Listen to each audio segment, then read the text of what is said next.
And hello, everybody. Welcome to today's episode of Enter the Metrics with obligatory technical difficulties for a little bit. Hopefully, we'll go away or we'll manage.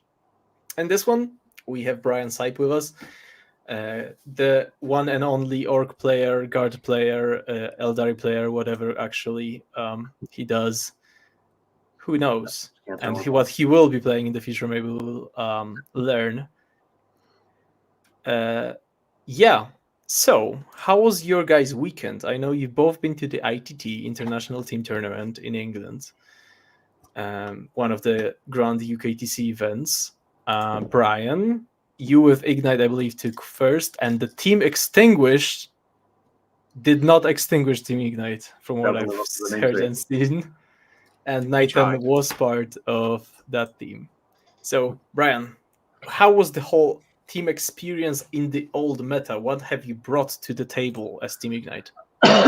So, when we were approaching the event, one of the benefits of UKTC, especially in team events, is it's very mappable in terms of player base, armies, who you expect to see, what kind of teams you think are going to be there, and so we were able to really focus in on what we considered kind of our biggest threats, if you will, going into the event. The teams most likely to give us the most competitive round, and then plan our armies accordingly based on kind of what we predicted there, coupled with our own individual skill sets and the like. Um, so to that end, obviously, you want me to go through kind of the armies we took and such, or Sorry. sorry, would you like me to go through the armies, or? Yes, please tell me exactly what you've brought and who was with you actually, because I know that Team Ignite is now quite a big team, and you have way more than just 5 players to go to team events. Well, way more is a lot. We have 8 players, sure. So I wouldn't say it was way more. We can do exactly one 8-man event if everybody's available that weekend.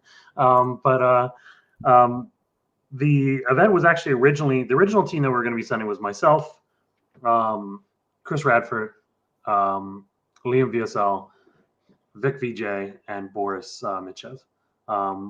Boris ended up dropping out a little earlier because something had come up, and so Dave subbed in for his place, and then Vic realized shortly before the event that was actually his anniversary weekend, and decided to stay married, and Yoko stepped in to take his spot.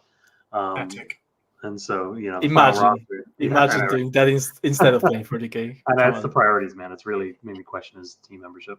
But the final roster then ended up being myself, Chris Radford, David Gaylord, Yoko Johansson, and Liam VSL, the one and only. Solid. Which pretty solid team, I would say, in terms of player skill. Then we started looking at which armies we wanted to take.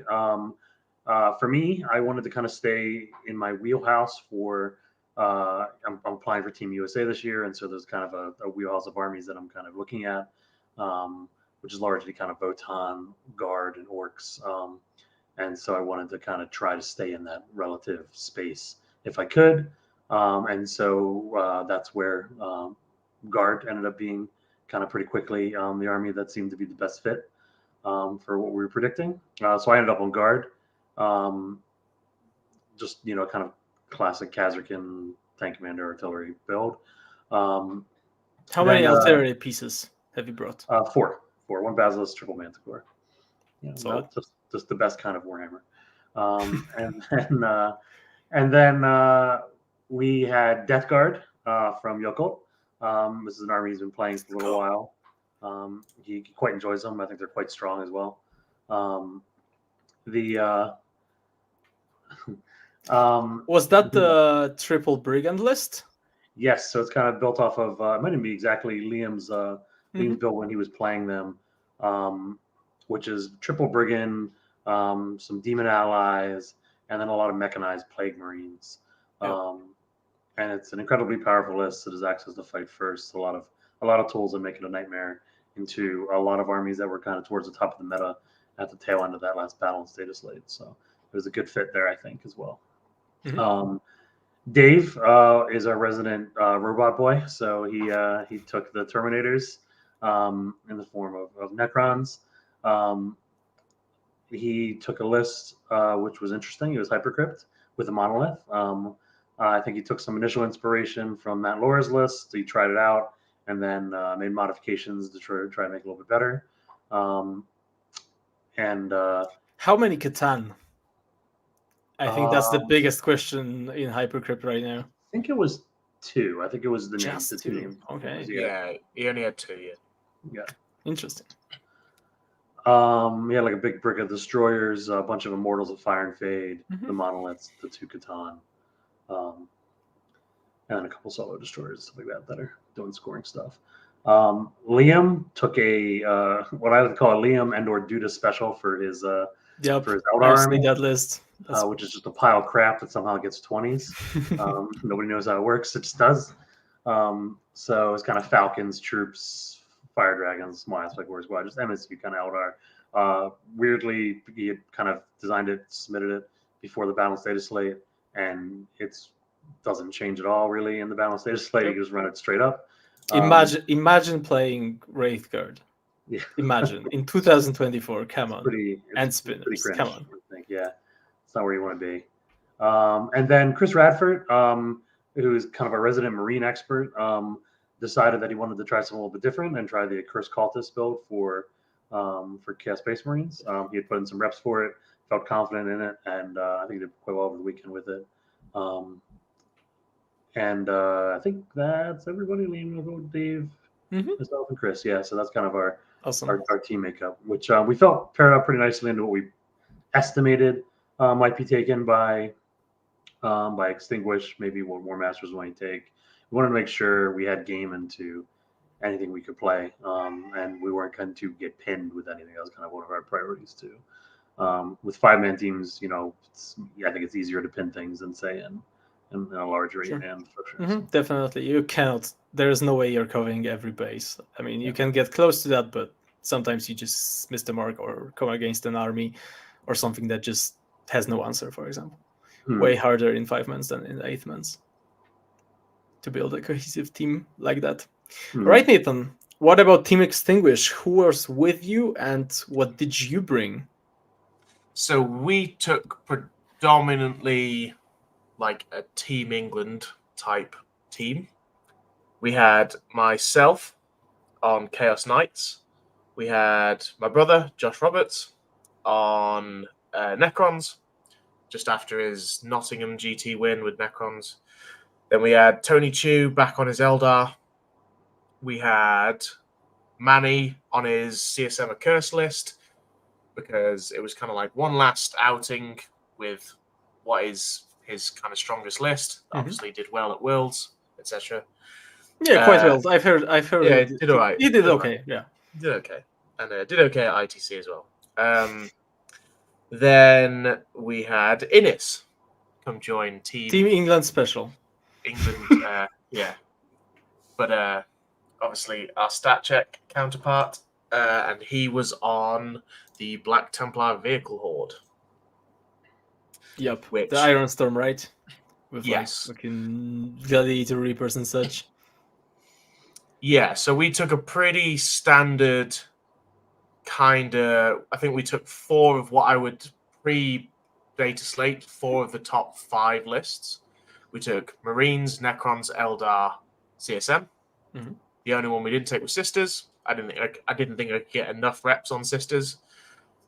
We felt World Eaters was a bit of a trap in 5-mans. Then Absolutely that kind of left me on what do I play as the 5th list, and at that point it came to I was either going to play the Death Guard or the Chaos Knights, just because I've got so many reps on Chaos Knights, and it just in the end I chose to do Chaos Knights. Felt better with the Matrix, felt better with the matchups, and they, while can be volatile, do have the ability to push, because we were quite aware that not that the Death Guard can't, but it was more with a potential of 100 teams, so 500 people there, you could have if it was all 100 teams, it was 4 undefeated and only 2 go through at the end. But realistically, because there was 92, 94 teams, there was only going to be 3 at best. Mm-hmm. So not only did we have to go 5-0, we'd have to go 5-0 and not be the lowest scorer. So CK, I just felt I could push for more points in more matchups with CK. Yeah. I think the meta that the ITT was played in, the last team's meta, was solid enough that there were so many options that you can actually build the team around that it's hard to go wrong. And I think going with comfort picks like Chaos Knights, even though they might not fit in the very typical off the chart 5-man teams, I think they were solid enough to bring if you had reps on them, which was the case with many armies. Like Death Guard, I don't think you would like instantly put into the 5-man without someone who can actually play the list very well and have preps on it as well. Yeah. But yeah, for sure. with that, all right. So we will not be like going through every single matchup, but I am very keen on listening to what the finals was like between the two teams, who played who, and I believe you guys played each other. Am I mistaken in that? We Oh, did. yes. We did. So I'm very excited to hear about that particular game because I'd rather not talk about it. But yeah. No. Well, you've got no choice, Nathan, because I'm the host today, and you are just the guest who played the tournament. So yeah, I guess we'll start with mine and Brian's game. Actually, no. Let's start with pairings. Yeah. I guess from our perspective, Team Extinguish, I felt that we maybe edged the pairings. I'll go through the 5 pairings. So you had my CK into Brian's guard, which we kind of felt from our perspective is a draw 8-12. It can kind of go someone's way a little bit. Sure. I should say that the mission was 6 objectives, take and hold, so just get up to 15 points a turn, and 6 hammer and objectives, anvil. interesting. Hammer and anvil, and basically the objectives are in the middle. The 4 in the middle of 2 of them are completely in the open, effectively, and then 2 of them on the side had a small L on them, so they're quite easy to shoot people off. And still get your points. Then our next pairing was Chris Radford's Triple Accursed into Josh's Necrons, 18 Wraiths, loads of Immortals, Canoptic list. We had that down as it should be a small win for Chris, but Josh felt he could get the draw out of that game. So he was aiming for around a 10-10. I was aiming for around a 10-10. Josh was aiming for around a 10-10. Depending on how the pairings went, the other option was I frontline my army and hope I go first, and I think I get 13-14, potentially. Yep. But if you go second, it's like 5, because you start eating hunter killers to the face. I mean, they never do anything. They are hunter kill missiles, not hunter kill hitiles. Come on. I've never taken damage from hunter killer missile. Well, wait till we get to the game description. Oh shit. Then third round, we had Tony choose 10 Wraith Guard with double avatar into Hypercrypt Necrons. So 2 Satans and a Monolith. We felt that was a small win for us, like a 12. Interesting. I think that one I would disagree on, just from the top of my head. Without like seeing the actual list, I think Eldari might struggle with the Necrons build. I guess the Hypercrypt is better than the Canoptic Core for Eldar, but I don't know how much better. Why did you feel that this matchup in particular was in favor of the Eldari? In this particular mission, it just felt like the Eldar could hold the table a little bit better. The Monoliths don't like Wraith Guard, because they're one of the few things in the game that actually wound on 3s. Double Avatar can be a pain in the ass for Necrons to drop down, because the destroyers are just regular destroyers. So his his anti Avatar's not really there. Triple Night Spinner, still to try and dink down everything else around the game. So it was kind of one of those, we felt that might have been a small win for the Eldar player. David had lost to a couple of Eldar armies, I think. Granted, one of them I think was double Wraith Guard, so fair enough. Cool. Then we go into the fourth round matchup, which was, we had Innis versus Liam VSL, which is the tank spam on a pretty open table versus Eldar MSU. We kind of had that down as a draw, with the idea that you can kind of hold off the Eldar as long as nothing goes crazy. You should be able to. The Eldar might struggle for primary a little bit. I think that's called foreshadowing. Little bit. And then the final matchup, we had Manny's triple accursed into the Plague Bearers, which we felt was like a 13, in this particular mission, was about like a 13-7 win to Manny. That's interesting. So I think from our perspective, we were generally in agreement on the matrix, with the exception of Liam had that for himself, and Yoko had that as about a draw for the accursed build. That's interesting. I think depending on the mission, like as a Death Guard player, the occultist spam is definitely beatable and can be held to a draw, but I think you are reaching a draw from like the bottom score. So you're not coming like your base is not a 12, your base is like an 8, maybe a 7, and then you try to push from downstairs. Yeah, so me and Manny had played that game because obviously I was using Death Guard leading up to the event, doing some practice with them to see how I felt with them. And it was kind of one of those, I think, in that particular mission where you can just get 15s and maybe drop a couple of primary points from the opponent. As long as you respect the Death Guard, Manny felt he could sneak the points ahead. Sure. And I think that makes sense to me. If I just lob 3 units of accursed at you, Death Guard can deal with them. But if you're actually playing the primary, you could sneak ahead a little bit. That makes perfect sense to me. Yeah. So we kind of had it as like a 12, a 13, and then hopefully 3 10s. So a small win. It's kind of where we were. If we were going to get it and nothing went crazy, that's kind of where it went.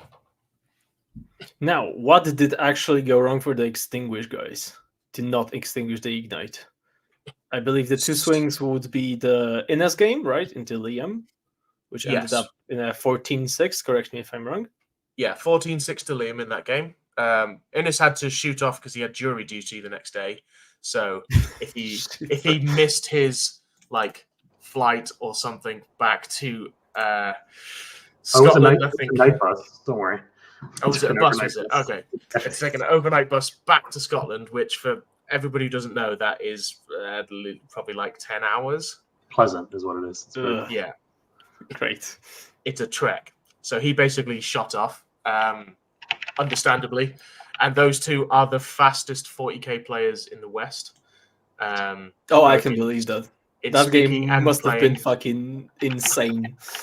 I think they finished in an hour. It wasn't long. Like Innes came over and like, I got 6 calls. See you guys. All right. So yeah, that was it. That was one of those that could have happened. We get that. Mine and Brian's game ended up being 16-4 to Brian. In my matrix, I probably shouldn't have this down as a 10-10. It probably should be a 12-8 to Brian, especially in Hammer and Anvil, because it takes even harder. It takes even longer to get to the indirect. True. There was a couple of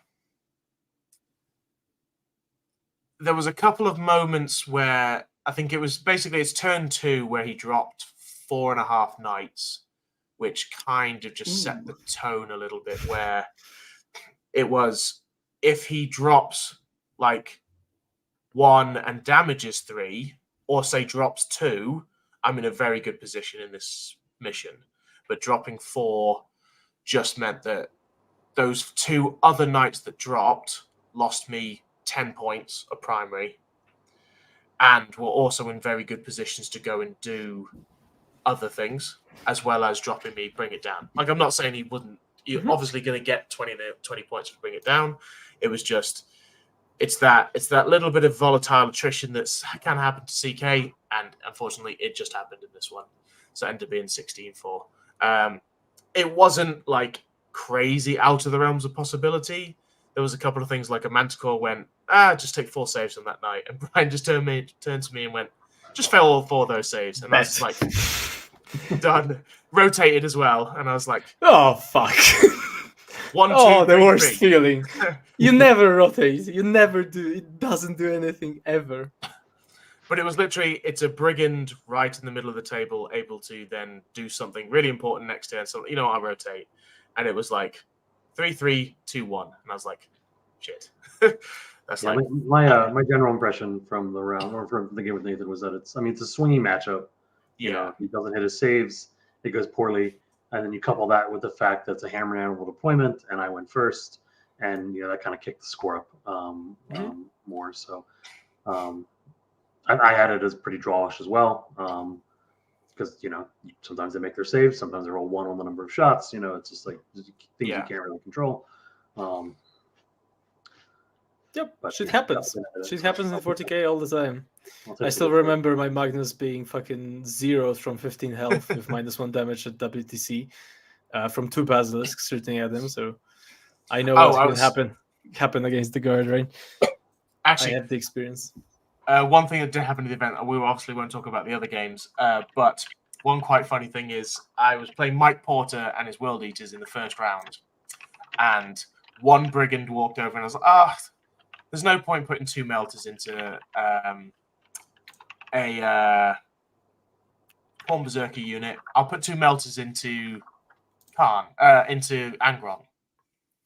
So I was like, okay, 2 hits, 2 wounds, fails both saves, CP rerolls it, doesn't pass it.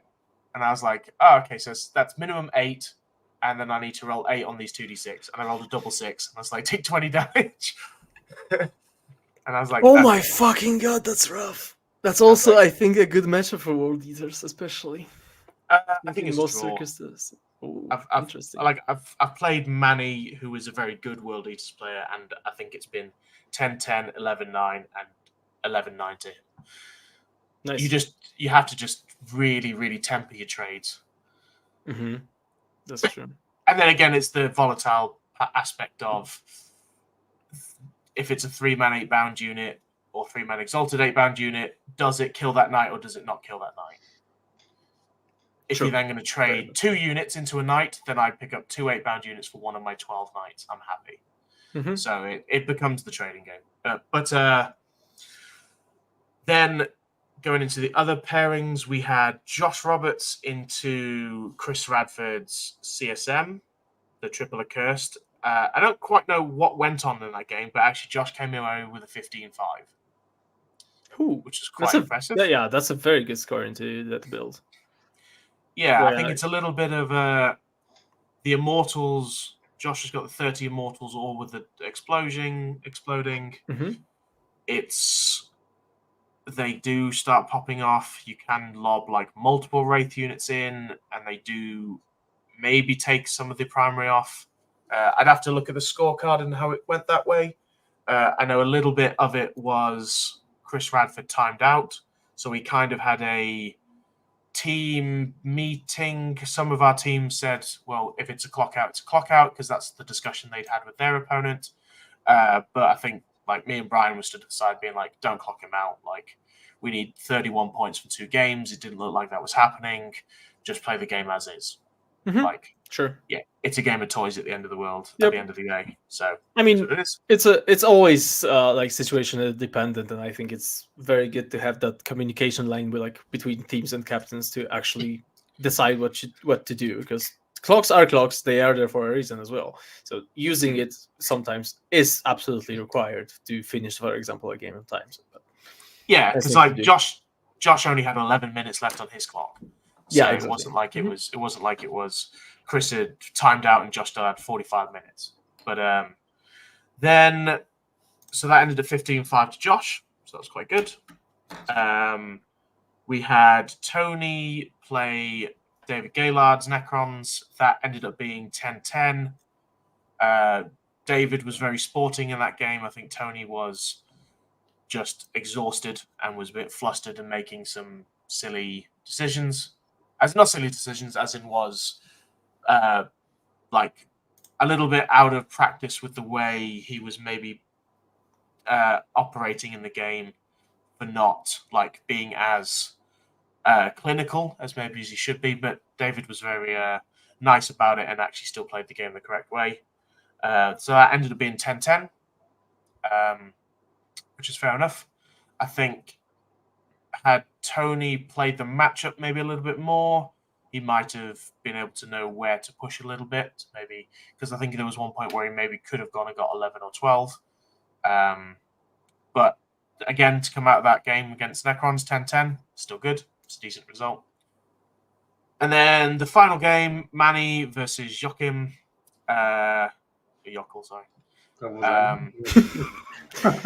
Yoko just became French for a while, for a quick second. Apologies. That ended up being 10-10. It was slightly due to Manny came to the rest of us and went, look, if I sit here and do nothing, I'm getting 13. He kind of worked out the score. It's like 12 or 13. But it was looking like it was going to be a small loss to our team. So Manny pushed. The small chance that it went really his way didn't go his way, which is a nice change for Manny. And it ended up being 10-10. So still got his draw. So we ended up with 2 10s, a 15, a 6, and a 4, meaning we got 45 and Team Ignite got 55. So it was still pretty close in the end. Close one. Yep. Yeah. But thankfully, it was like everyone's a hardened veteran. Everybody knows what they're doing. There was no animosity, all good sportsmanship. Everything seemed to have gone fine. There was no issues or anything. So that was always the nice thing. Don't think there was a single real argument. The clocking out was maybe a discussion, but that was about it. It always happens. Yeah. Yep. Great to hear. I actually regret not going to the ITT just to judge and to have you guys around and to actually see the games. That would have been awesome to see live. That finals. Team events are always hype because you get some of the best pairings like going at the same time, whereas in singles events you might have like 1 or 2 very exciting matchups going at the same time. Whereas here you've got at least 5. I think Team X English might need some Slavic help if they want to beat Ignite next time. Yeah, we are known for being quite good into most countries and teams. So yeah, what are you entitled to do next year? Exactly. Just bring us up. All right, thank you for that. Congratulations to both of you, especially Brian and Team Ignite for proving themselves again to be the team to beat and undefeated so far. I'll say the hence my name. The trophy is misspelled Coventry. That's so good. Yeah. If it was going to be any UKTC tournament, I think having a Coventry trophy again is actually the funniest one. Oh, dude, that's the tip of the iceberg of how bad this event was. But that's a story for another time. Interesting. I'm gonna have all the spice later, perhaps. All right. With that great event, we leave the last data slate meta behind us, and we come to the new one. The new improved the meta without Eldari, wink wink maybe, but dominated by Necrons possibly. And so, let us share the screen with our new tier list of hot takes, because I'm very interested in having like a conversation with you guys about what you think the best armies are. I'm sorry, I just read Nas's comment, which basically says without Eldari. Come on, nobody plays Eldari anymore. Sure. That's not real. Yep. So just as a beginning food for thought for you, how do you think the team meta is going to evolve overall? Is it going to be better in your opinion? Is it going to be worse? Is it going to be just different? Is it a side grade or an upgrade? or maybe a downgrade even. I think it is different but better.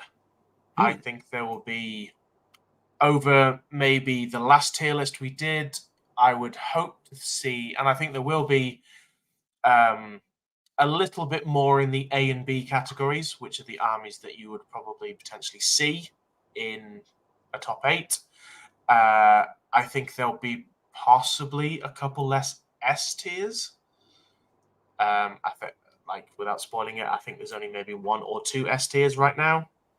Then I think a lot of the Ds and Fs, hopefully from last time, have moved up into more of a C area. There's still going to be the top and still going to be the bottoms. It's unavoidable. But yeah, I think teams now, there's a bit more of a variety in what you can actually take in your 8 now, which I guess we should probably stipulate what these categories are before we start falling out and having a big fight about everything. I absolutely agree. Let us name them then. Let's go with S tier and call them always take. Yeah, no like an auto matter take. what. Yeah. A tier. Let's go with solid. Pick no questions. Let's call the B Fringe choices. cool enough. Yeah. Suboptimal, Yep. but might work. Yeah, maybe like niche. Mm-hmm. Yeah. D would be, I think we actually won't need. Do you think we are going to need 6 tiers? It's going to be difficult to actually put something so down. I think here we legitimately I might be good enough with going. No other choice, Well, basically. does work. And Player I think doesn't. Player has no other army. basically. Yeah. Yeah. Cool. Works for me.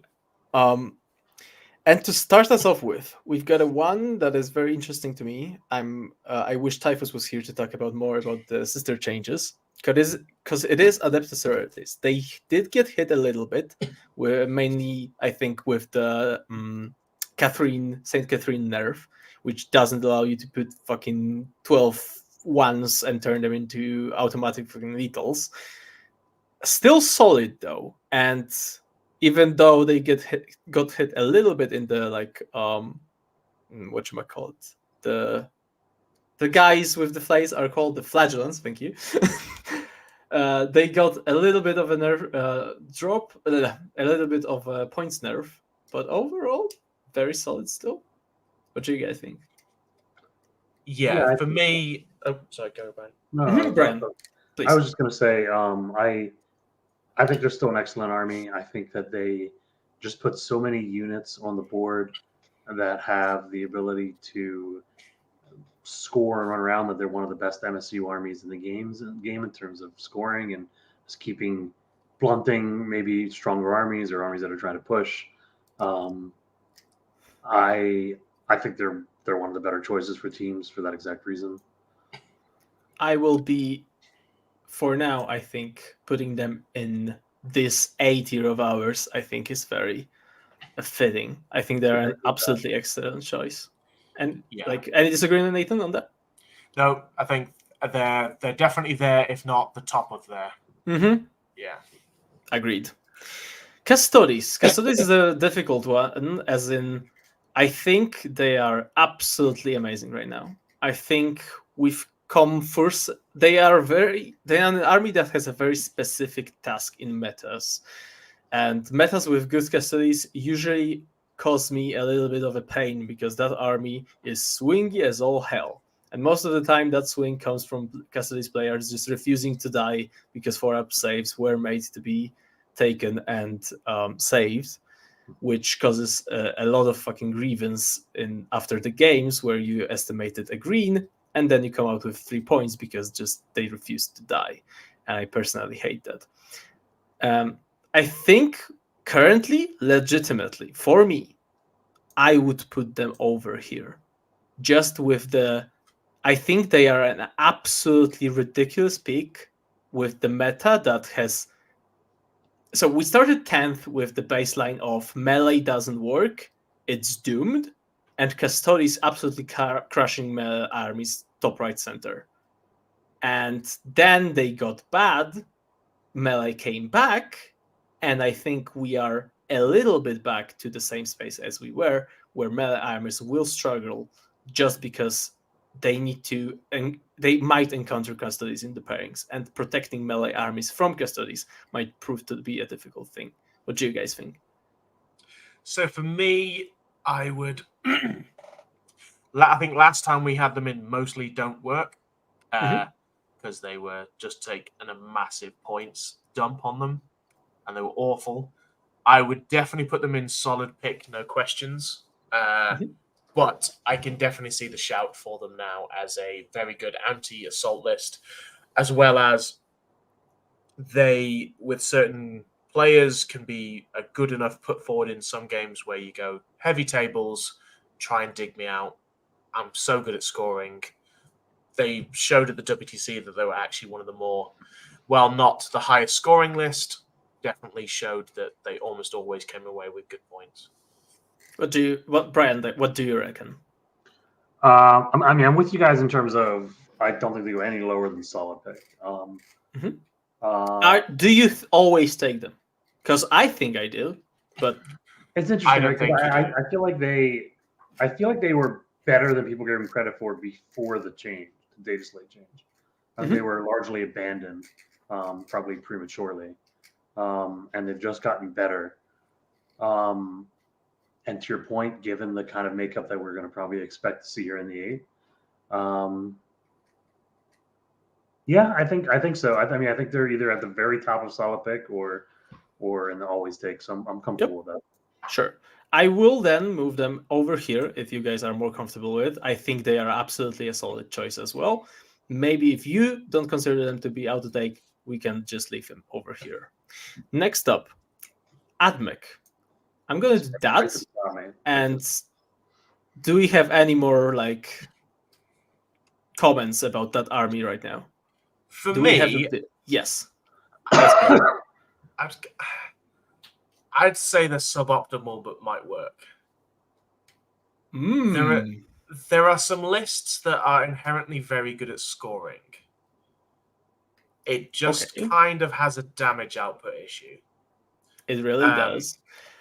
Counter argument.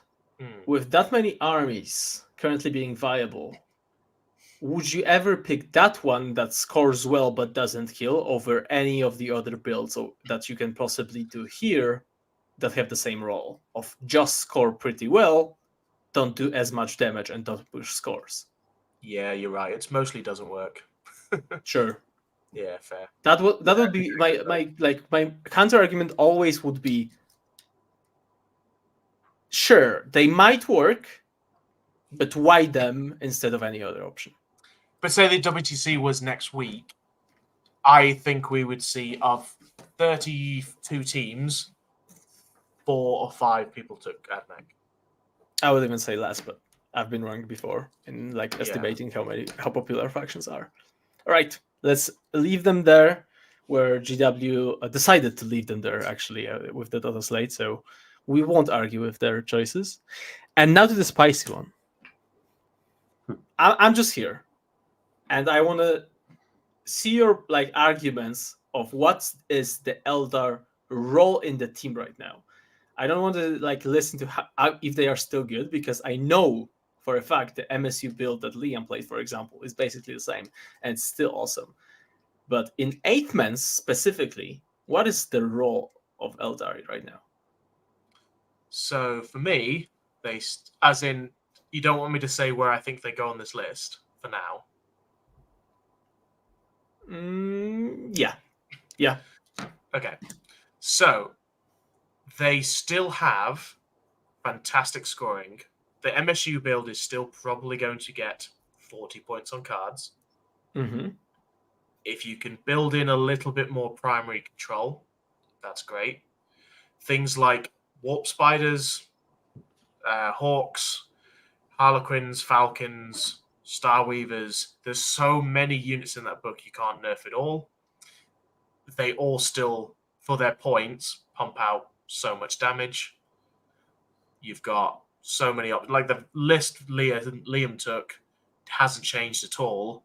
He still scored 97 points, I think, at that last event, with everybody else around I'm gonna always preface that Liam's scores should not ever be used as a fucking as like you don't establish the strength of an army from possibly the best player on the planet.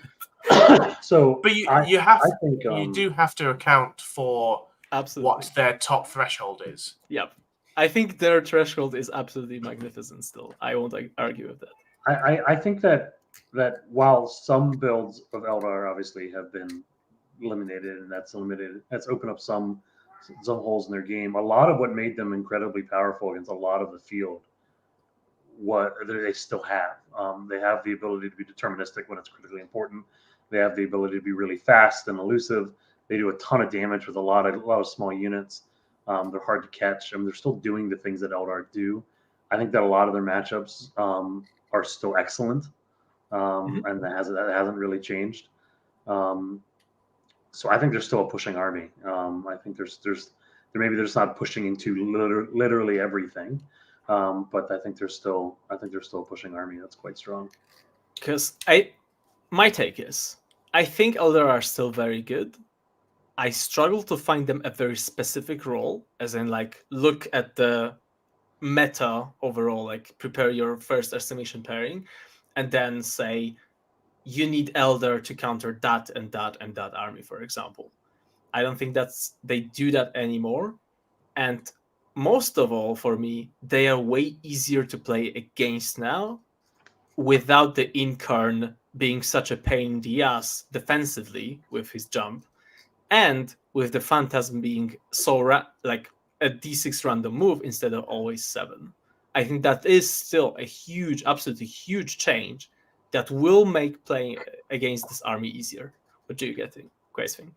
I actually don't. I mean, it's objectively easier to play against. Like that's obviously true, right?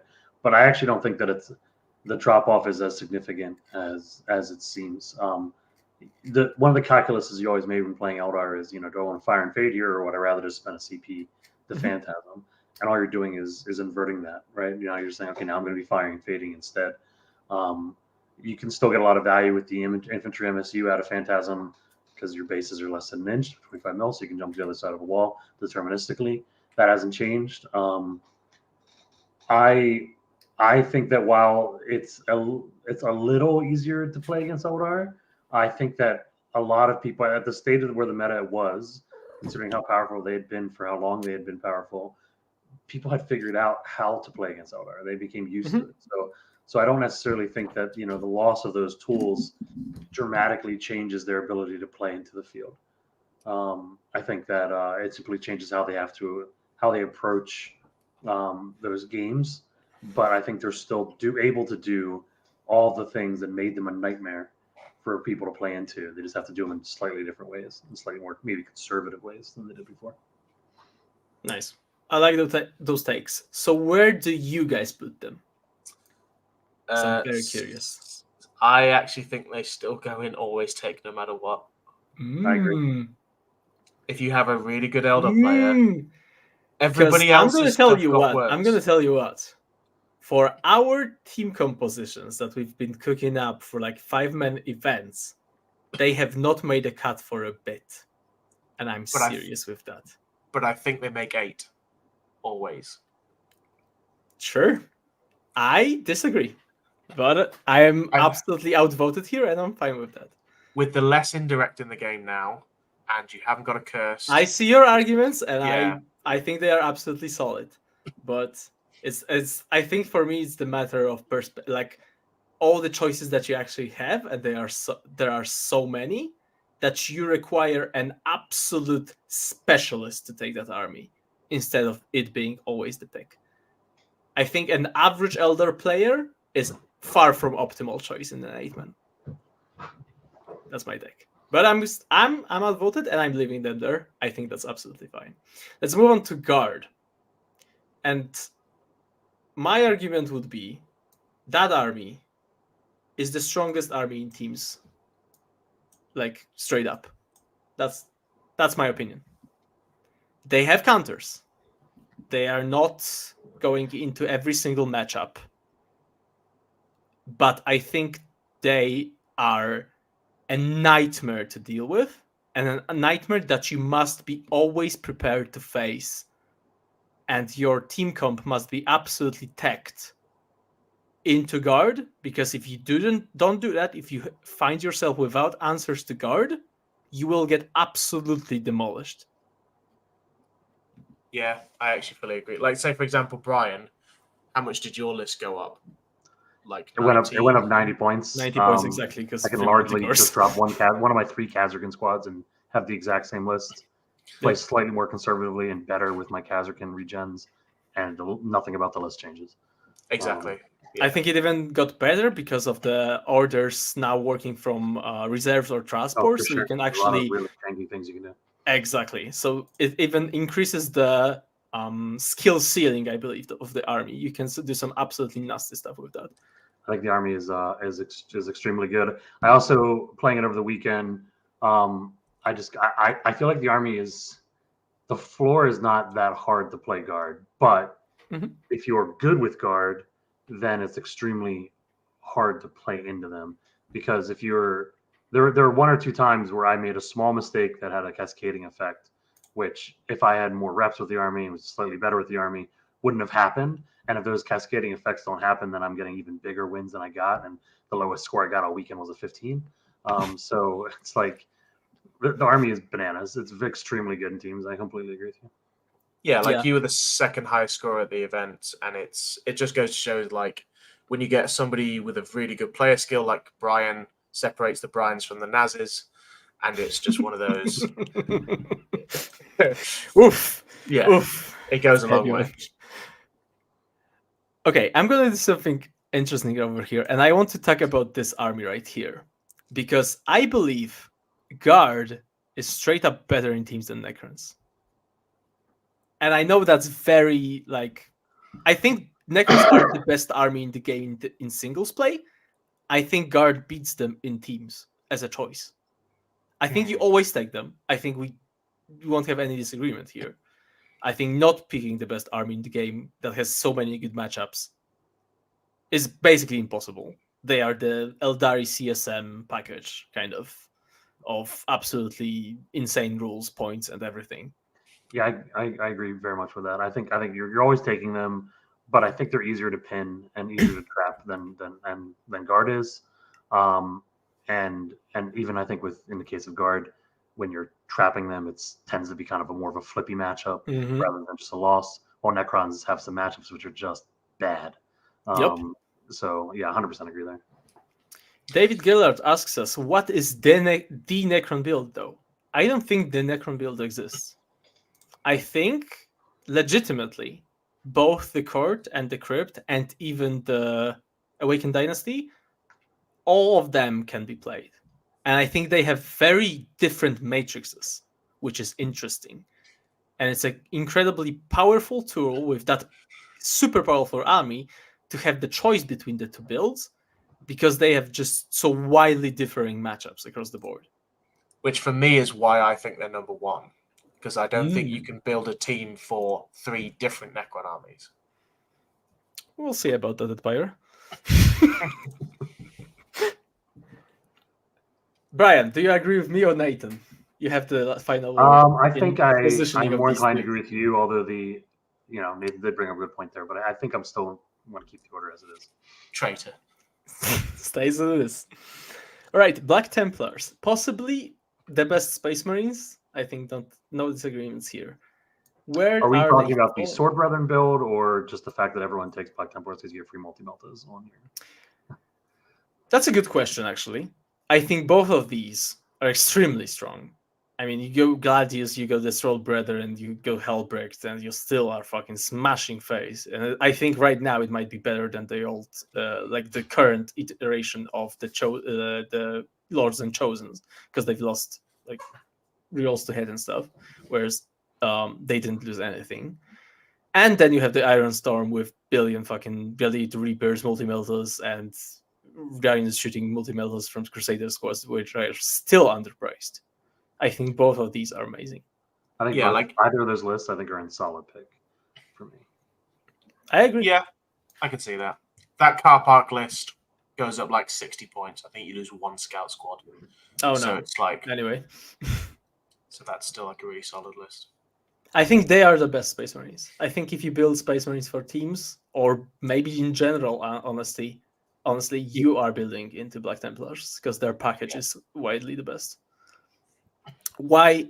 And it is why Blood Angels, I think, are going over here.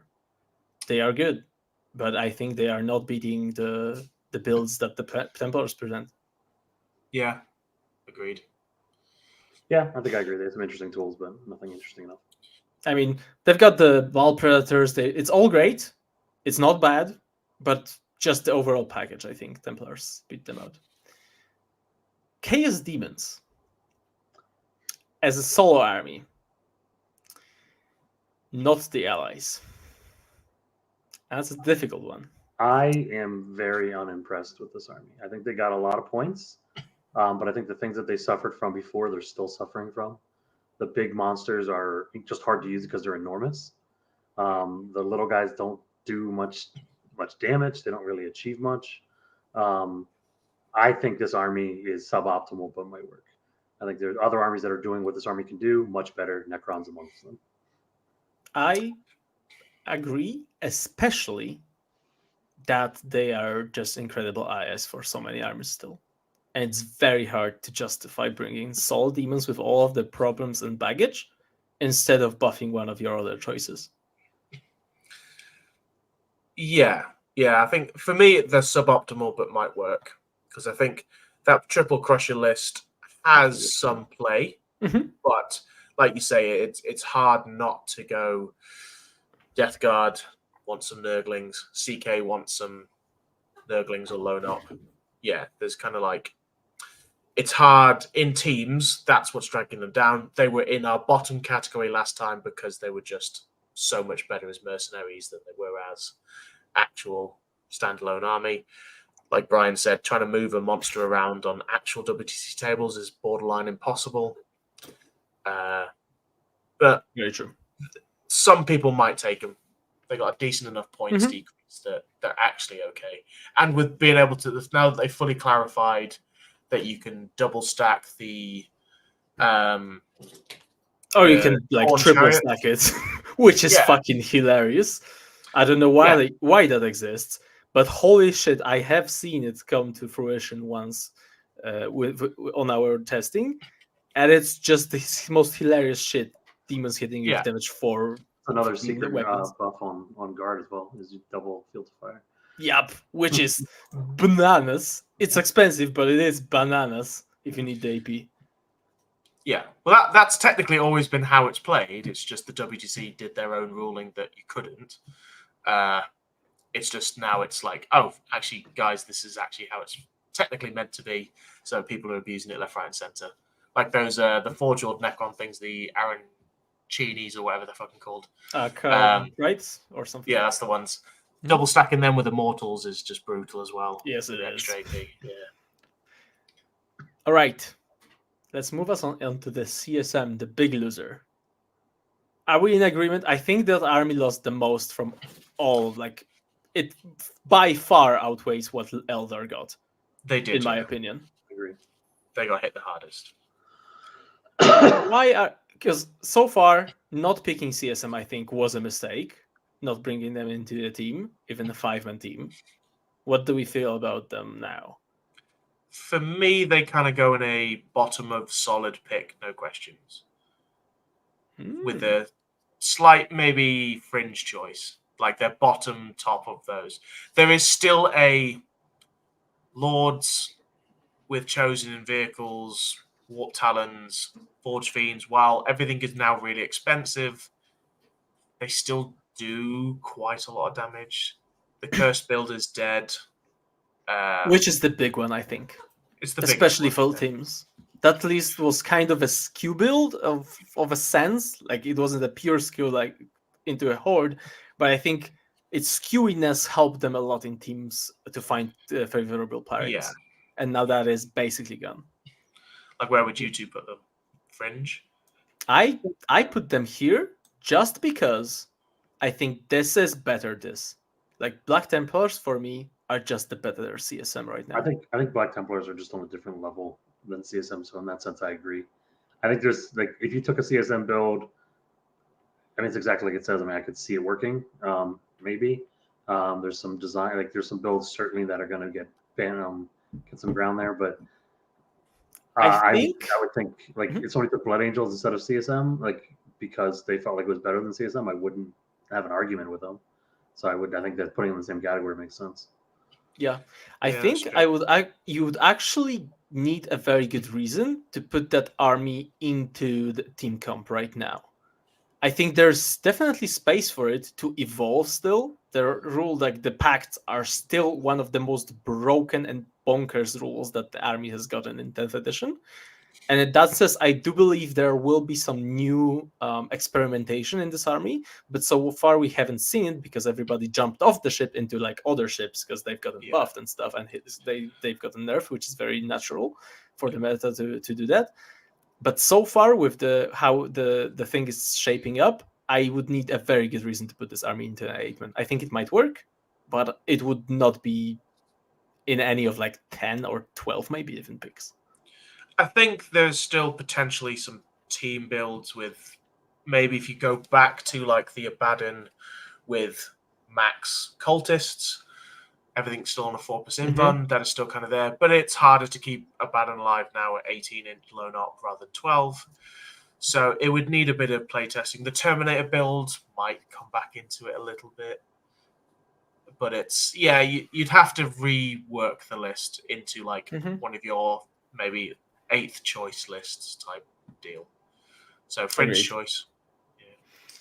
All right, Dark Angels. I don't believe that army exists anymore. I don't even know what the current status is because fucking Dataslate had the old points that the codex came out and they've got the points for 10 Deathwing Knights. I think you're never even considering bringing that exact chapter. No, we're waiting on the new book.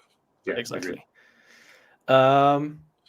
David asks us for World Eaters, and that is an interesting one because they've got hit like a ton of bricks. Like, how hard? I still think they're in it. I'd still put them in solid pick, no questions. 100% agree.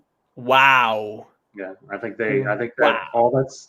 I've had this argument a lot with people. I think that all that's happened is they've gone less deterministic in being able to execute a plan when their go turn. I equate it to orcs a lot, where when orcs go, they have their wog turn, they have to commit everything, and they might roll one on an advance, right? And then like, okay, well that squad I wanted to hit, that's over on this objective. I don't get to do that anymore.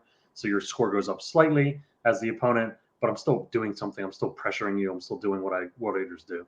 And I think that that's essentially what happens with World Eaters if they miss their advance and charge in a key turn is, okay, well, I won't hit the unit that's in Guam, but I'm still going to be able to pressure you and push you, especially because +2 move is basically free. And if you're staging in the middle, you know, my orcs come out 3, move 6, advance 3. We're looking at 12 inches.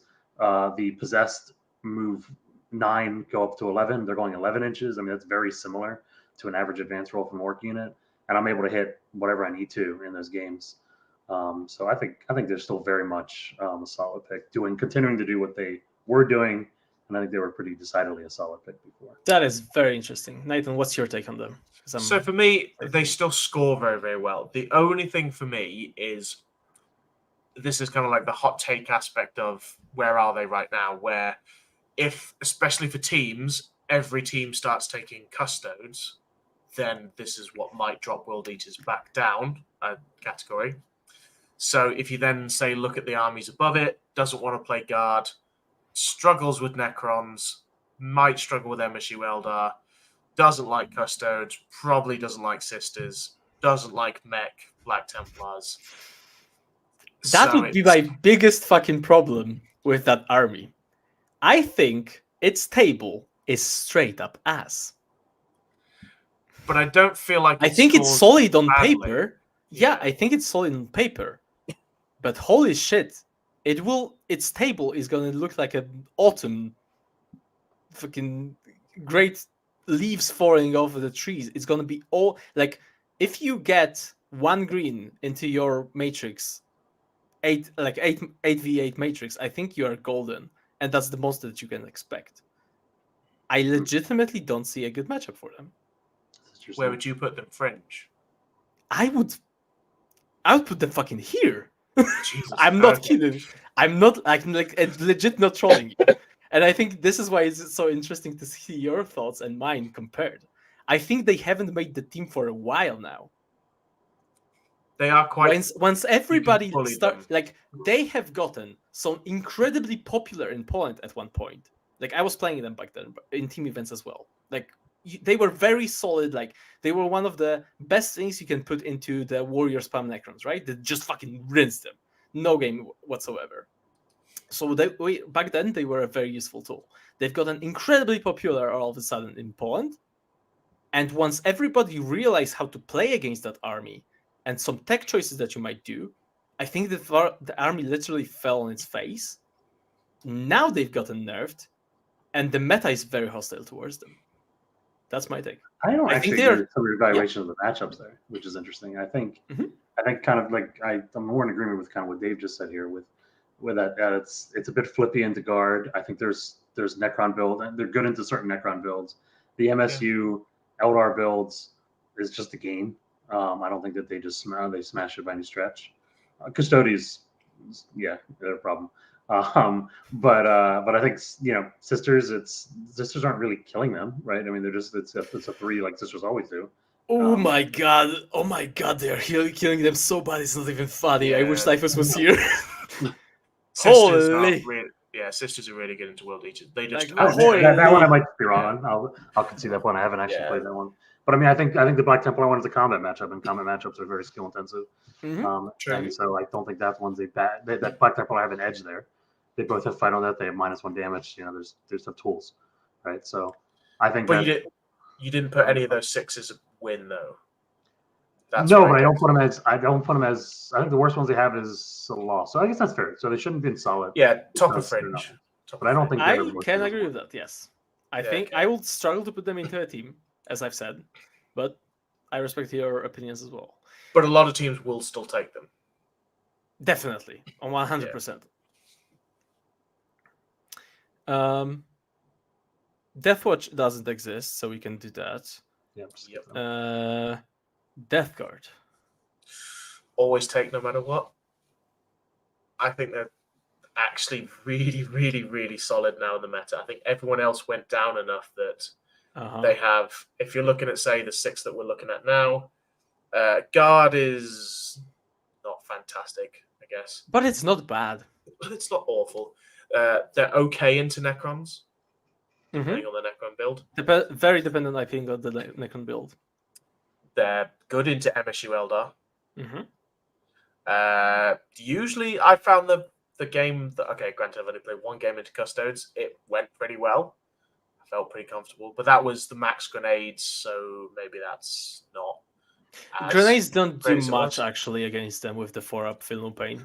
They've never done. No. Like you're basically missing a couple of more zones right now with the grenade nerf. Yeah, I don't think it's significant. It was things like the Flamers do actually drag them down. Oh, they really do. Fight first and everything else. I've always felt that's pretty good into that. Okay, and Sisters, the Templar Horde, so the Templar Combat Army trades pretty well into that. The Templar Vehicle Spam, it's a game. So for me, they go in my always take. But as a Death Guard player, I 100% agree. I think they've gotten nerfed just a tiny sliver, little bit, not enough to put them out, and I really like their tables across the board. So I think that the build with Brigands and Knights in general is always take. If you get both those allies, I think you're always take.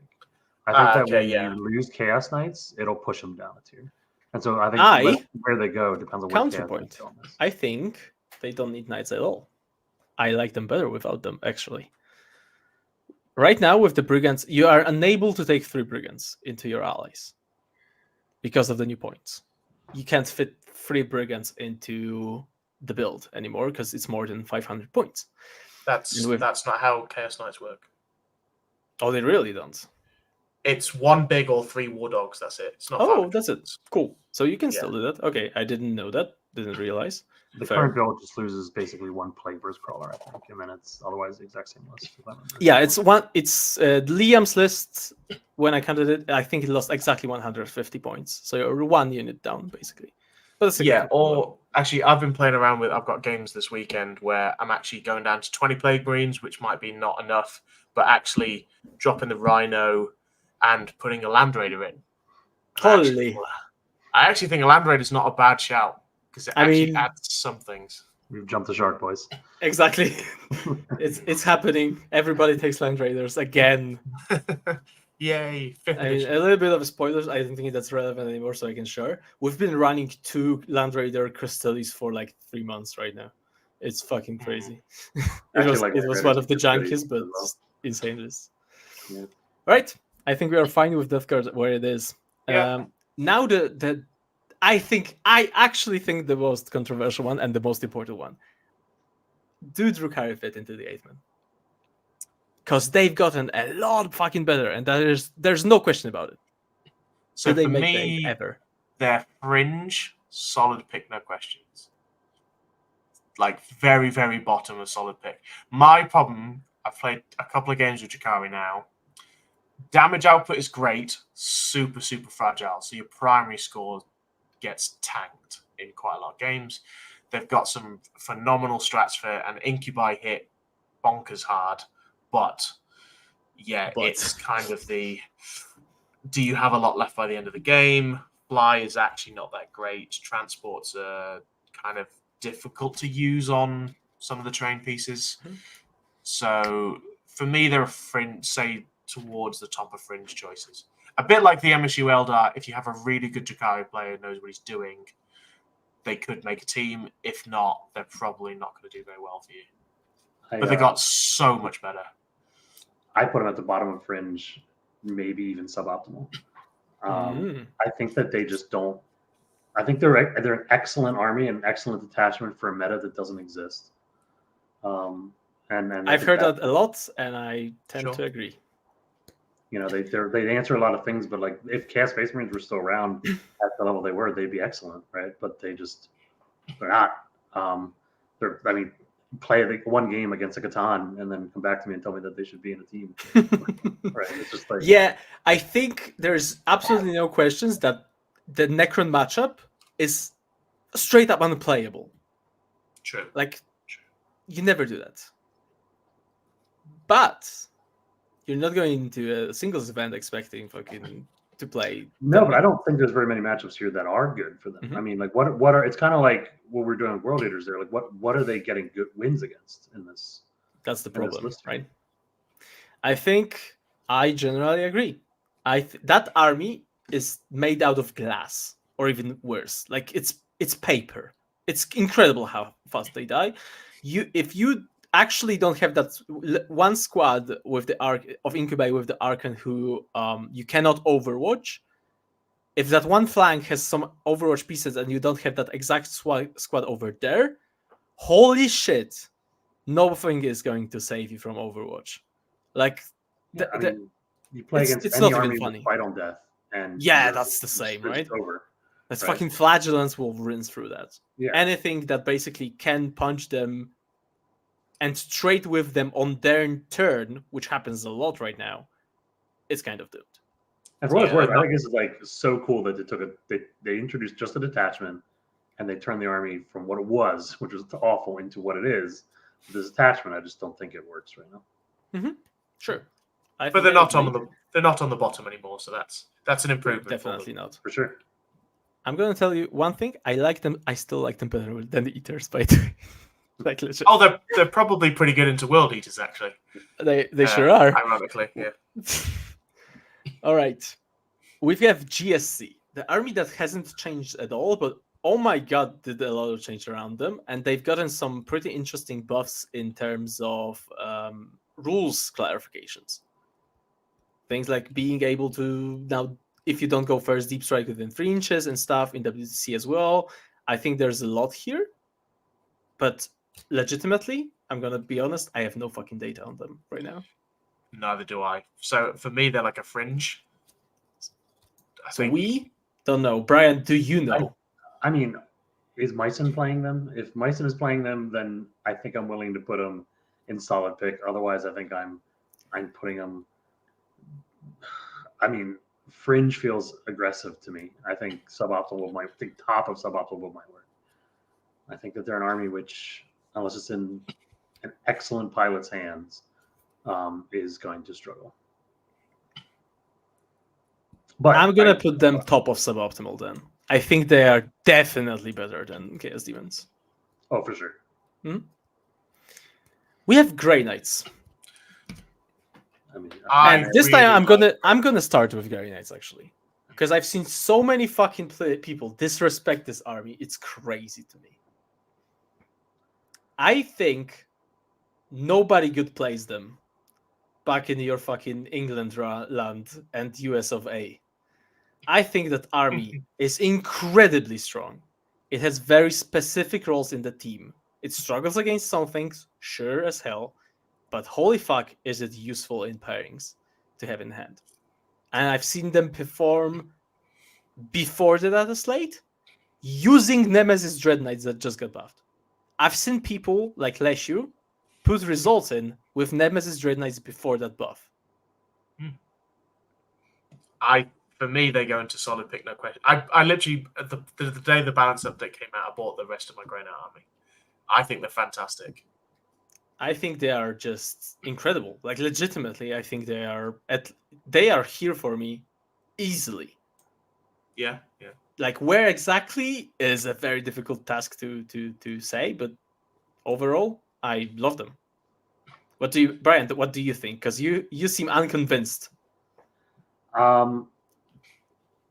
Every time I've played against Grey Knights, it feels like they play a whole lot of Warhammer and then score no primary. And so it's hard for me to see an army like that being one I want to take, but I'm willing to defer to your guys' judgment on this if you feel like it's really good for answering particular matchups. Then fair enough. Like which matchups? I guess maybe in particular, maybe that's a good thing to. I think what are we doing with them? If you go more down a triple Dread Knight build, they do actually have the answers sometimes now to deal with things like a Chaos Knight Saturn objective. You can actually take things back off them now. I think they are extremely good into Eldari. Yeah. I think that's one of their best, if not the best matchups overall.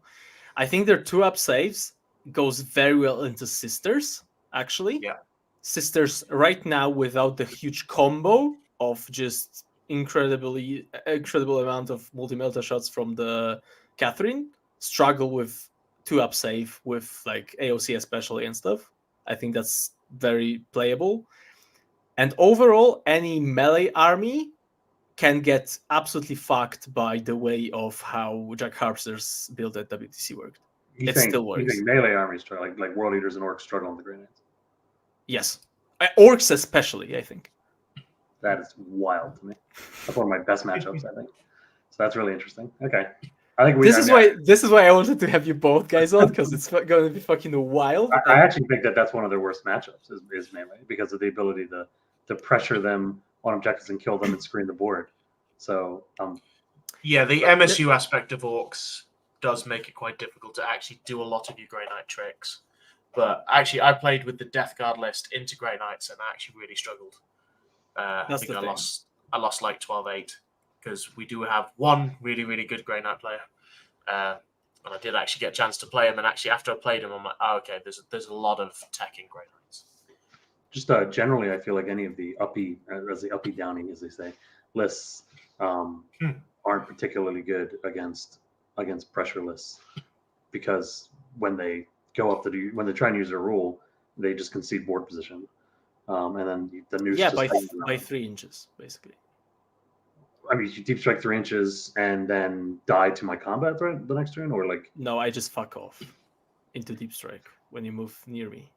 I don't have to move though, right? Like I guess it's I don't know. Maybe That I've never is found true. them. I've You never found can them just stay hard there. to play against. I guess you know what I mean. Like I feel like for me the games play out in a very um um a very structured way, right? Where it's I assume the midboard position. I cover the puck with my trucks or whatever. They can't kill my trucks except for with their librarians. That might not be true anymore. So maybe this is a different point with the Nemesis Dreadknights. And then eventually they have to try and land and actually play the game for primary, where they just score little to no primary. And when they do that, I murder them. Yep. Counterpoint. You go first. You advance to the midboard. And then you have no way to actually move past that ever. Because you will end up with a line of fucking Grey Knights 3 inches from you. And whenever you move near them, they will just fuck off in the right moment. This is basically how Jack Harpster's build worked against most melee armies at WTC. Right, but disembarking from transports doesn't trigger those rules anymore. So anymore, which is huge. That is true.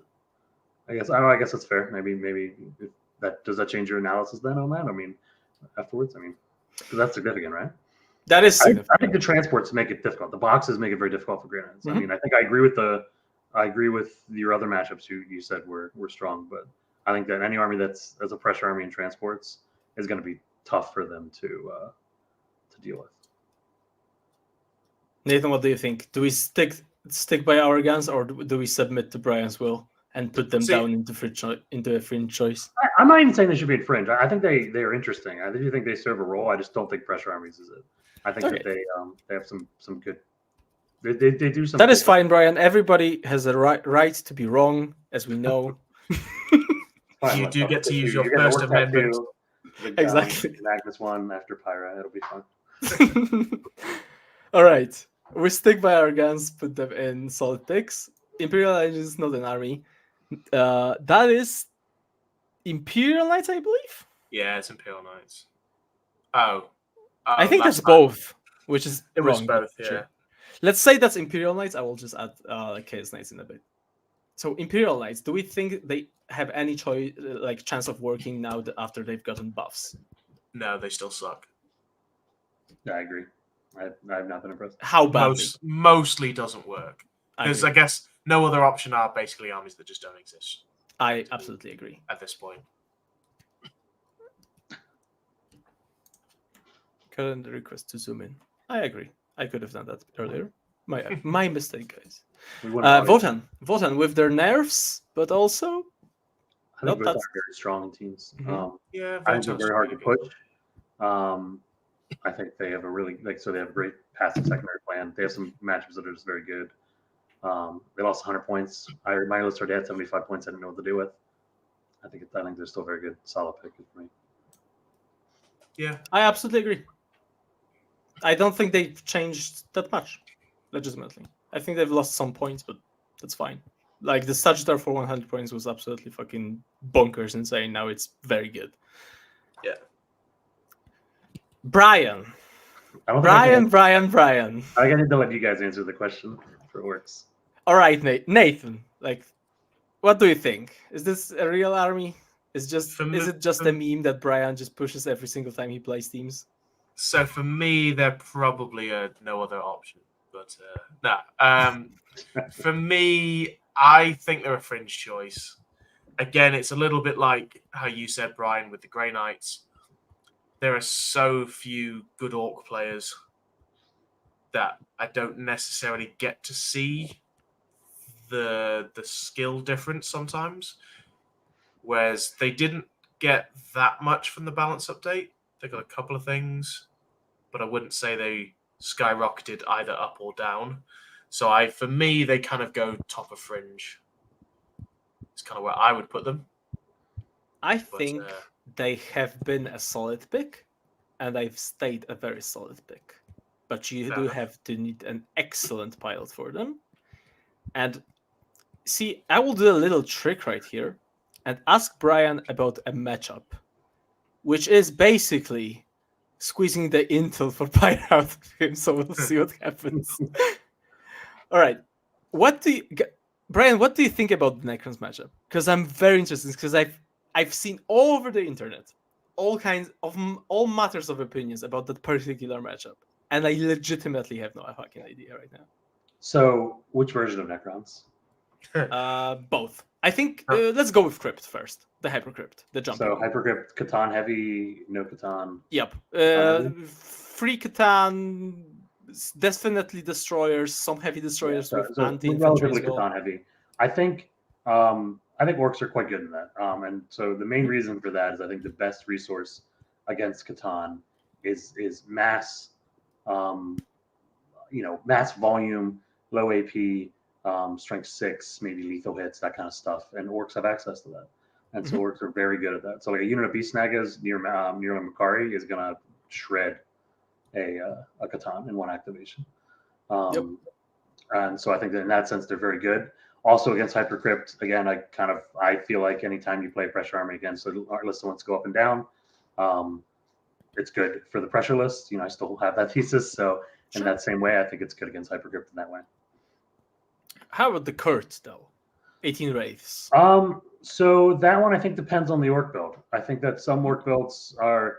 I think they're going to be fine against them. I think you have some tools that are going to make it so it's drawish kind of at worst, and I think there are some orc builds that are very good into it.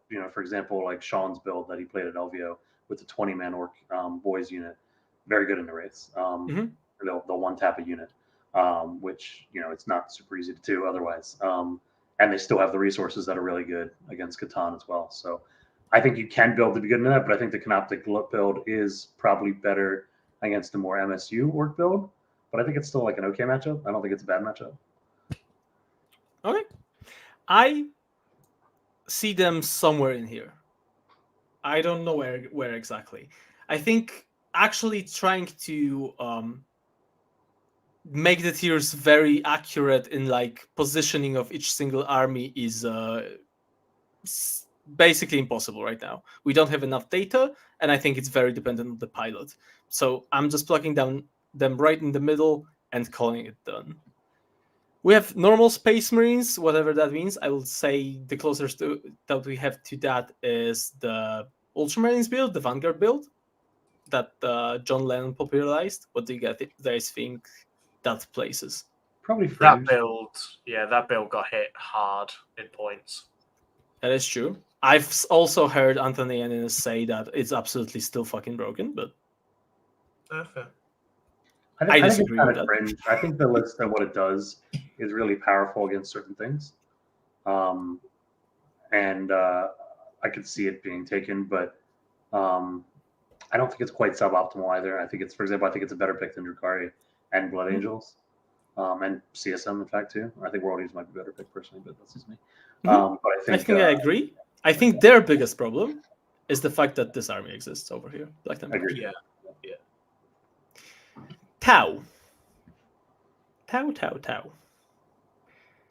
with their new improved Riptides and nerfed Crisis suits. Obviously, they're getting a new codex soon, so it's kind of, do we put them in no other option? Otherwise, they're kind of like suboptimal might work. For me, personally. I still think they bleed secondaries too badly. I played Tau twice at the weekend, and I'm like, they're okay. They just inherently have issues. Given up 20... I'm sorry. I think Tau are another army which gates a lot of mileage out of a skilled pilot. Definitely. And I think that, for example, Breachers are one of the most busted units in the game. Yes, they are. I agree. And so I think there are definitely builds for Tau. And Tau are very good at scoring secondaries too. So they give up the secondaries, but it's not like they're not scoring secondaries themselves. So I don't know. I think Tau are actually quite good. I don't know. I think I wouldn't put it in solid. I don't know. It'd be towards the bottom of solid or top of Fringe. I think for me personally, I think they're very very good pick. I kind of agree with both of you, but I am amazed in the amount of build possibilities that Tau have right now. Like legitimately, when the crisis blobs kind of are worse in the sense with the points nerfs, and you have the Breacher Fish, you have the mech build with like Riptides, which are, 165 points for a fucking Riptide is a steal still. I think they have a lot of space to build for specific matchups, which I very much enjoy in teams. I think they are an army that answers some problems while having problems themselves. I think their table might end up being very red and very green at the same time, depending on what you're coming up against. I think they are the opposite of all commerce army right now. For me, I've always just found them, every time I see them in teams or every time I see them in singles or whatever, it always seems to be, especially in WTC where you have to push differential, even when they come away from big wins, they start coming away with like 11s and 13s because while they left the 20 on Bring It Down on the table, yeah. And I also don't find them that phenomenal at primary sometimes. Yep, especially with that's an army with problems, but that's also an army like some of the scarier stuff in the meta. Necrons. I think Tau can build incredibly well on the Necrons, for example. It's one of the things, right? I think the guard match was pretty cursed. It is. It absolutely fucking is, and I don't think that's fixable.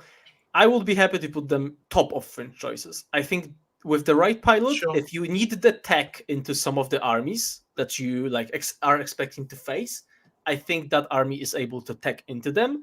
You will be sacrificing some of matchups, but I think this army is a little bit of a toolkit right now, which I very much enjoy.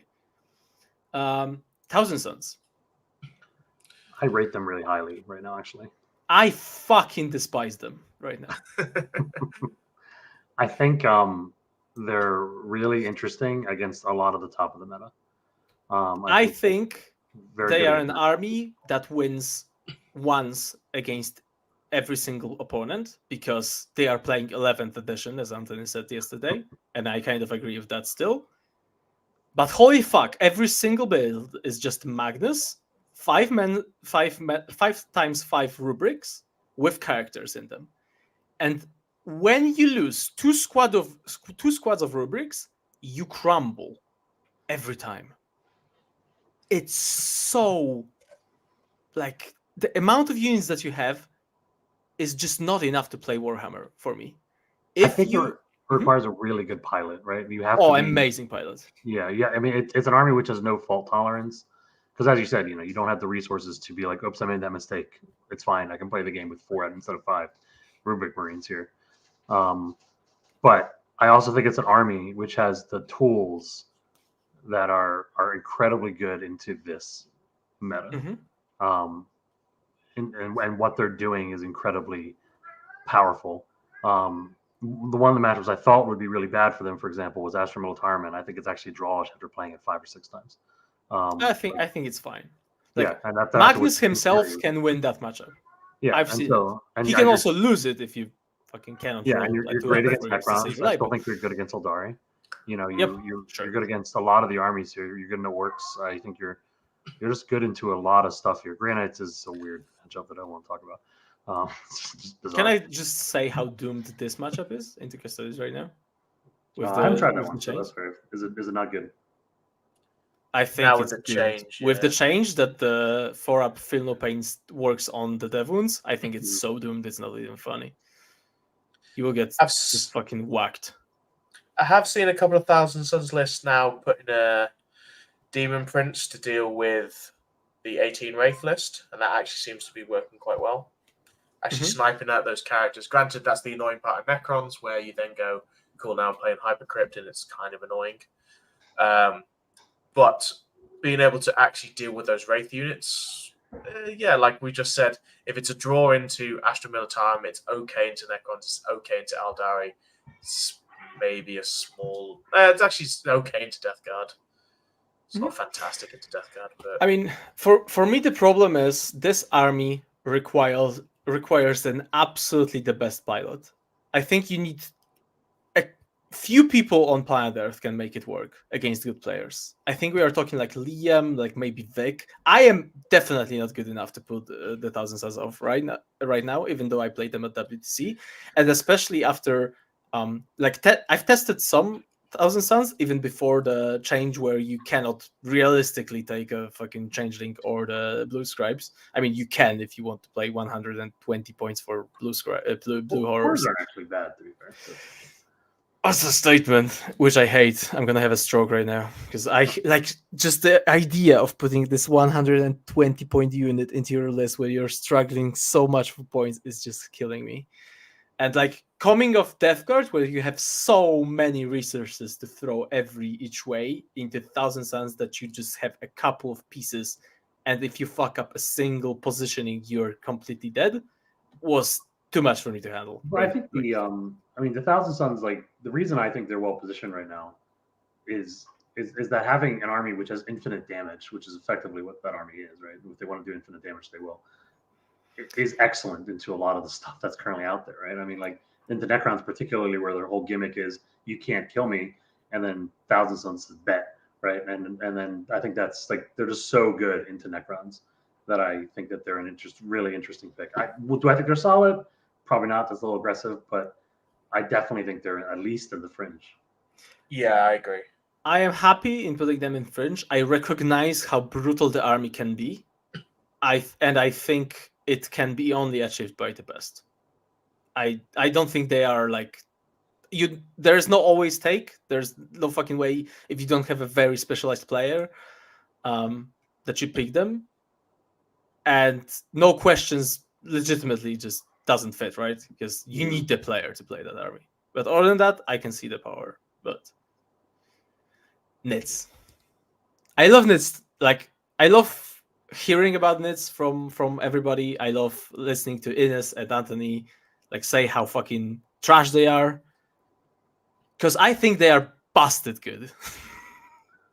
Busted good. Busted Interesting. Good. Endless fucking Swarm is ridiculous. It sure is a coin flip. I think Tyranids are an army. Sure. Which if you are going to get so fucked by Nids. It's not even fun. I think Tyranids are an army which it's similar to the kind of what Sisters are trying to do in a team. They're trying to blunt something, and I think they're very good at that if played by a skilled pilot. But I think that their damage is too anemic to ever get a score that's beyond a kind of drawish. And so in that sense, I don't know that I want to. I don't. It's a question for me of how many of those kinds of armies do I want? If we already have Grey Knights and we have Sisters, like, do we really want a third on the team? What's your opinion, Nathan? So I've played a metric fuck ton of Nids because I think other than Unending Swarm, which I've played in private, not at events, but at events now I've pretty much taken almost all the Nid builds. They have great options. Unending Swarm in teams is it does push for me between like no questions and top of the list. Like again, if we're talking about player skill, always take no matter what. That Unending Swarm can kind of be there depending on where the meta goes.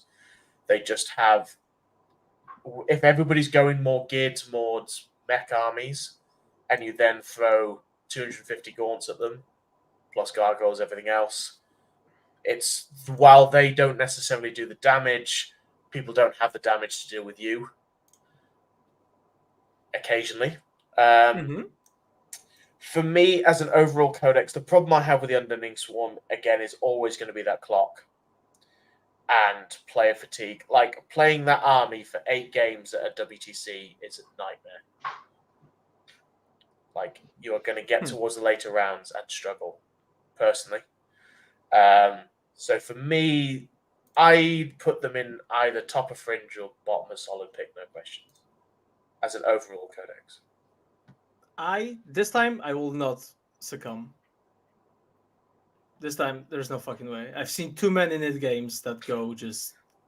I think people disrespect that army fundamentally, in so many ways. I think that Unending Swarm might be the army like next to Thousand Suns that allows the most skill expression. I can agree with that. Like, if you optimize your movement with Unending Swarm to a degree that is very hard to achieve, but like to the top level, I think this army is so incredibly strong. It's not even funny. It feels oppressively strong in the hands of good players. All I know is at Pyra, it might be the first time I ever call somebody out on being battle ready and also on clocking out. That's the first for two things. So. I will put them in solid picks, legitimately. Both Unending Swarm especially, but Invasion Fleet I think is still solid and has some very interesting propositions like to counter some of the picks. Space Wolves, suboptimal, I guess. I think they're towards the Fringe bottom. choice. Yeah. So Yeah, sure, I think we're going fringe choice, but I don't think you're ever going to bring them over like the better Space Marines, which is Black Templars or like Yeah, probably not. I think they're like I want to try out the fact that Wolfen 30 over 480 points. That's kind of bananas. Yeah, I think it is Right. definitely interesting. It will be definitely interesting to see how this build develops, if there is like a place for them to fit into the meta right now, because the Wolfen seem incredible. I agree. I just don't know if there's a build yet there or just a unit. Yeah, it's underexplored. So for now, I would definitely call it fringe until they show me something. And the last one is Chaos Knights. Nathan. So for me, I put them in solid. Say what? They've gotten hit. It is visible. They have. You're losing the lone ops, or you're going back to 13 knights. But if you're taking 13, you're not taking 6 brigands. For me, though, I still feel like they are. I'd still put them as a solid pick. I think they still have a good matrix into a lot of things. But I can see them being a fringe choice as well. Just via popularity. Ryan, what are we thinking? I think Chaos Knights are another army where when you have a good pilot for it, the army reaches another level. And I actually think they're solid. They're an excellent choice for teams. I actually agree. I think I find them to be very nice to bring into an 8-man very specifically right now, because they do answer some of the stuff, and they are usually a problem for some armies at least. Like, for example, they are stat checky still, but they can also play a very defensive game and just score primary very well. And suddenly you're expecting to get beaten, just fucking run through them, and turns out not very possible, which I like. Like, enjoy the fact that you can put them into a matchup that's supposedly bad for them, and the person might try to break your teeth in and completely push you off the board, and that usually doesn't work with knights. Like, it's very hard to push into them without the right tools. Yeah, I found them even at the weekend with the old meta. I play mine pretty defensively, and I was put forward most of those rounds, unless we decided that we wanted to go, here's 2 vehicle car parks with Innis's list and my list. I was put forward a lot, so it was like, I know I can play for draws in a lot of matchups with Chaos Knights. I found they traded really well into combat armies, and they still have the stat checky thing. But I'm super biased, so I'm always going to put them in solid pick. But I think we generally agree as well. I think they have lost a little bit. I think they are legitimately worse than they were. I would have put them way higher before the slate. But overall, still strong. All right, gentlemen. And that is the end of the armies in the current 40K situation. Are we happy with that? Do you think we would like to move anything? Do you see something off? I'm happy with the list. Yeah, I think I'm showing the categories they're in. Mm-hmm. Of course. I think, as I've said before, trying to sort every single tier, army by army, would be a massive frustration right now. And it oftentimes is in teams. I think teams is very dependent on how you look at the game as well. there is definitely a lot of opinions flying around and like tiny things that you might see because you have the right pilot for the army, for example. Mm. Yeah, I like this overall. I think it's Yeah. a good job and very enjoyable having this talk with you guys. I'm super excited for Pyro right now. It's gonna be I'm awesome. gonna like we've just done that. I'm super excited to see how this compares to team compositions of every single team there because it's gonna be hilarious. I am expecting a lot of surprises in the team comps for sure. All right. If that is it for the tier list, we will move on to the questions. We don't have a lot, but we certainly have a couple of them. A question that I forgot to answer when we were talking about IT, but from Derek. Brian, if I recall correctly, you were on guard for the event. What was the play pattern you found yourself in most games, and how did the Psyker Chimera play out? So generally, most games, the Lehman Russ would move up to cover a firing angle into the middle objective while trying to stand on the side objective if he could. The Kazarkin, I would try to use as aggressively as possible so I could play the game with 80 of them instead of 30. The indirect would go for their scoring units. I want to reduce their activations as much as possible. And just generally, that's how the game played. Although there was one thing to be said for when I played against Grey Knights, it was the most soul-sucking experience of either of our lives. It's just chucking manticores at them. So that was interesting. The primary psychers were great. They seem like they should do more damage than they do, but having access to dev wounds was a really useful tool. For example, against Nate, there was a knight on 4 wounds. I have the option of either I shoot the Manticore or Basilisk at it to try and knock off those wounds, or I can shoot the Wizards at it. I get 2 6s, no saves, take the thing off the board. It was just a very useful little tool to have there. Yeah, I was very impressed by them. Nice tech. I like those. All right, thank you. And a question from Mitch: do you see the team's meta moving in a more chaffy direction, more to our heavy chunky units, or somewhere else entirely? I think we are going to have a lot of mix of everything right now. I think there's going to be a very difficult task to tech into a type of list. I think the top armies will be playing very different styles of lists.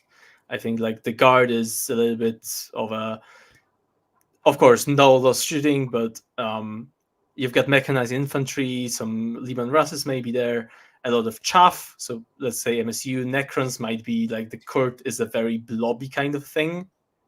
Eldar for MSU, Death Guard is kind of mechanized, but also MSU. Custodes is probably blobs, but you can build either way. I think MSU is the most widely accepted that it can work in very many armies, but that even those MSU builds will have a differentiation between them in like, are they tanks or like rhinos? Are they just running around? Stuff like this. For me, I would describe the new meta as going to be probably MSU mech or stat check. That's also fair. Mm-hmm. So guard's the kind of the weird one in the middle with the indirect. Necron's is stat check, Eldar's MSU, Death Guard's tanks, Adeptus Custodes is stat check, Sisters is tanks, Orcs is tanks, Votan's tanks, Tyranids stat check, Black Templars probably tanks, Grey Knight stat check, Chaos Knight stat check. Sure. And tanks. That's kind of where I'd see where it kind of is. It's kind of interesting too because a lot of these armies that we see here towards the top have multiple builds in them that work, and those builds are MSU or stat checky, right? I mean, look at Black Templars. You either have the Car Park or Sword Brethren, or you have Necrons with the the Hypercrypt version or actually they're kind of all stat checky there, I guess. But I think there's multiple builds in each one of these, in a lot of these books that do tend to be kind of the extremes and which one you answer and which one you're going to see probably depends on a lot of factors. What models people own, what are you trying to build in your team. Yep. I think one of the best things after the slate, and the reason why I'm having so much fun right now in building the 8-man team cons for Pyra, for example, is just the amount of options you have. Legitimately, because the meta is unsolved, you can do some wild stuff and like go outside of this chart that we have right here, and still kind of fringe choices are still choices, for example, right? So we are in the state of unresolved, unknown, do wild shit as well, which is very fun, honestly. Derek asks another question. What predators are out there to take on the Necron matchup right now? Any surprises in them? Who are the Necron killers? I've got one at least. So Play them or smash them. That's two different things. I think counter them. Okay. I think that there's a lot of armies that can play them to a score at least. Like I legitimately don't think we are going to see a lot of blowouts from Necrons. I don't think they are this kind of army that can go into most stuff that we have on the board in like the upper section and score a fucking 18 on them. I don't think that army works this way. It can. It has the potential to, if you paired it, I think, in an aggressive matchup, it does have some matchups where it just board control. Sure, but that's few and far between, I would say. But what do you True. think actually beats them? What would you never put Necrons into? I don't think you really want them into sisters. I think the Archers line up very nicely there. I don't think you want them into orcs. Endless Swarm is probably a nightmare for them, to be honest. Maybe not, but it seems like, you're talking about armies with board control that make you roll a lot of dice, which is something that Necrons don't necessarily do.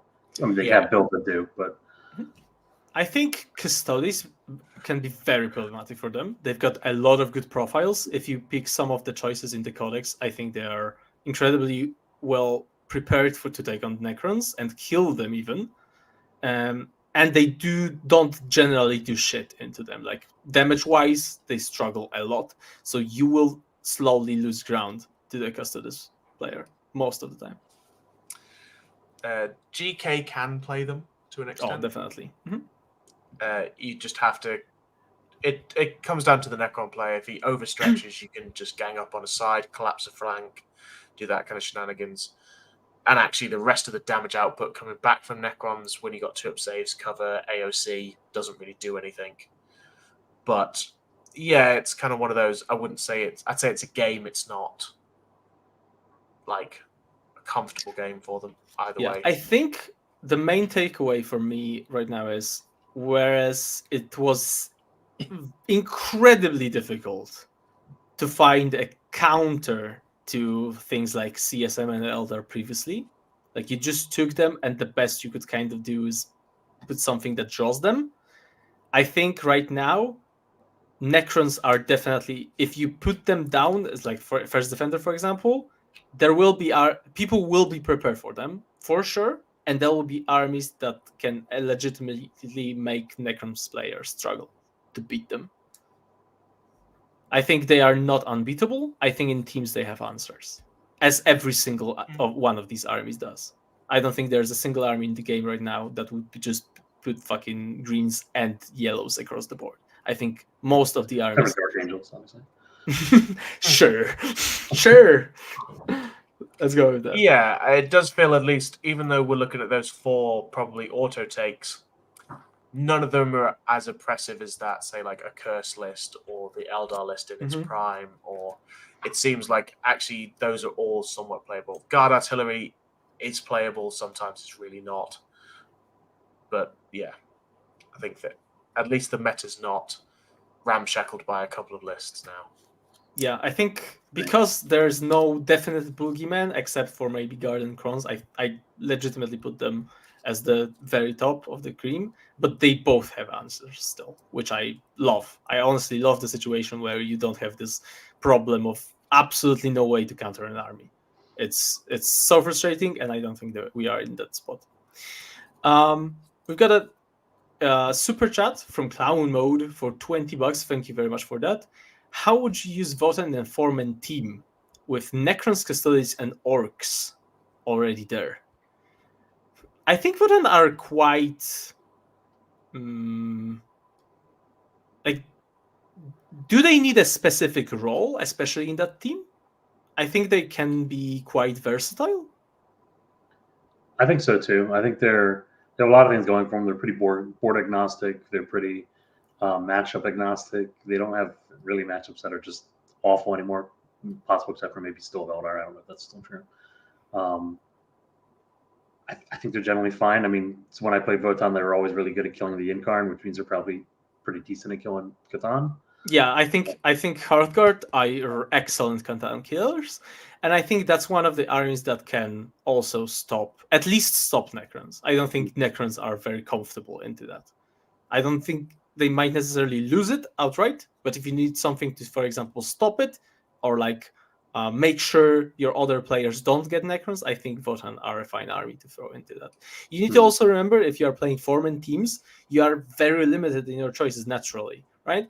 So there will be situations where you don't have the optimal thing to do, let's say. So Votan can, for me at least, take up the spot of the army who takes the worst matchup, so to say, because they're quite versatile. There isn't going to be anything that outright smashes them every time, for example. So I would use them as a kind of, I don't have an attacker that's very appropriate. I've used my answers. Sure, let's throw Votan into that. They should be fine. Yeah, I would, if with the Votan list, probably still air down the double Hearthguard list for things like your Necrons, for some of the other armies. Like if you're still looking at when you say how you use Votan, I guess it also depends how you build the list. Surprisingly, these large number of builds in an army with like 7 data sheets. Right? That's quite incredible. And honestly, an achievement after how bad the Votan release was as the first. Yes. It was a great release for 15 Yeah, minutes. sure. For those couple of people that just printed out or bought fucking free landforms. Yeah. Say that. And we have the last question of the show. How does a new Elder list look like? You bring some Falcons, you bring the Whale Reaper, you still bring Fugan. You might go Wave Serpents, you might go some Harlequins with things like Ivrain. I think it's a solid pick.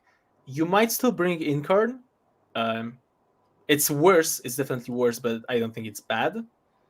You just go a lot of units and fuck around and kill a lot of stuff. Just take elves that roll dice, and you're probably going to be fine. Still very solid. As we've concluded, still an absolute one of the top picks in singles and in teams.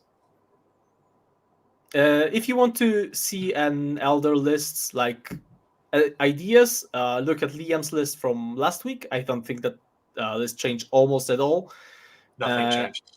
And you can look up Tourney Keeper and like look at Duda's old lists and what he's been running throughout his tournaments. There's a lot of like MSU ideas in there as well.